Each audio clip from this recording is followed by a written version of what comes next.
তো এটা কি হচ্ছে একটা লিগাল প্রসেস, যেটা হচ্ছে হাইজেনিক প্রসেস প্রেগনেন্সি টার্মিনেশন করা। তো এমটিপি যদি করতে হয় অবশ্যই সেই মেডিকেল অফিসারকে অবশ্যই হচ্ছে কোয়ালিফাইড রেজিস্টার্ড মেডিকেল অফিসার হতে হবে এবং অ্যাটলিস্ট 25 এমটিপি হচ্ছে অবজার্ভ করতে হবে।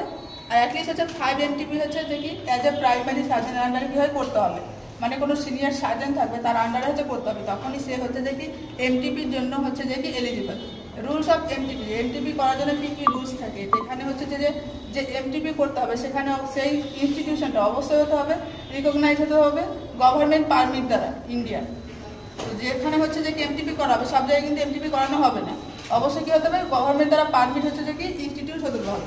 কনসেন্ট, যে কনসেন্ট দেবে অনলি হচ্ছে ফিমেল কনসেন্ট নিডেড। যদি বয়স 18 থেকে বেশি হয় তাহলে শুধু হচ্ছে যে এমটিপি যে অ্যাবর্শন করাবে সেই মহিলাই শুধু কী করতে পারে যে কনসেন্টটা দিতে পারে।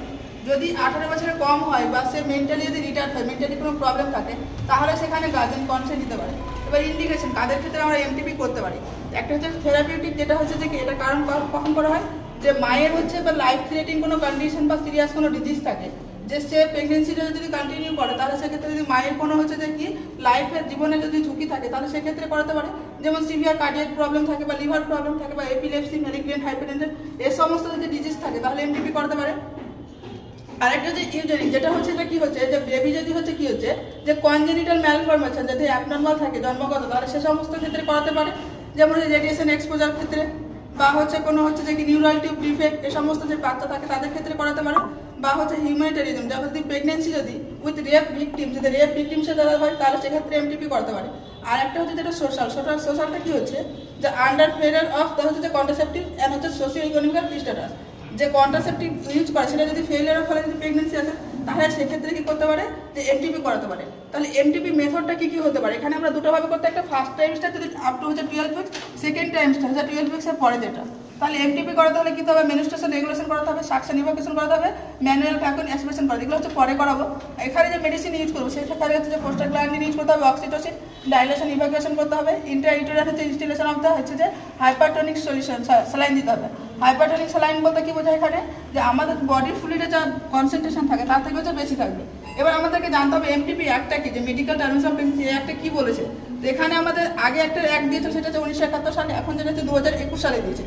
তো আগে অবশ্যই বলতো যে এমটিপি করতে পারে কখন, যে 20 সপ্তাহ পর্যন্ত করতে পারে, এখন সেটা বাড়িয়ে করেছে যে 24 উইক্স পর্যন্ত, 24 সপ্তাহ পর্যন্ত কী করতে পারে, যে স্পেশাল কেসে কী করতে পারে এমটিপি করতে পারে।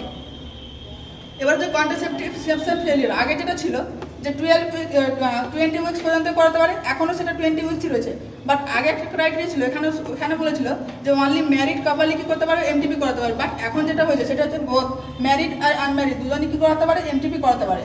ফিটাল হচ্ছে যে অ্যানোমালি আপ টু হচ্ছে 20 উইক ছিল এখানেও সেটা হচ্ছে 20 উইক পর্যন্তই আছে।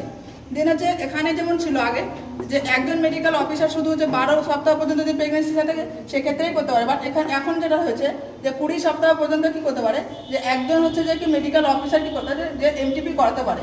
আগে যেমন ছিল যে দুজন হচ্ছে যে কি মেডিকেল অফিসার লাগতো যদি 20 উইক্স মানে 20 সপ্তাহ পর্যন্ত হতো, এখন সেটা হচ্ছে যে 20 থেকে 24 সপ্তাহ পর্যন্ত হয়েছে।